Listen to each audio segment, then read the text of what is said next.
আমরা অনেক সময় কোনো ইন্টারভিউয়ের আগে বা কোনো পরীক্ষার আগে আমরা ভয় পাই, আমরা ঘাবড়ে যাই।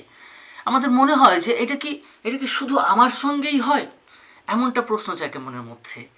কিন্তু এই ঘটনা স্বামী বিবেকানন্দের জীবনে ঘটেছিল।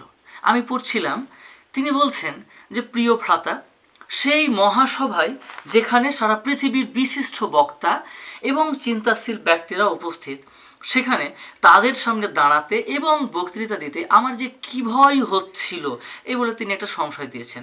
কিন্তু প্রভু আমাকে শক্তি দিয়েছেন।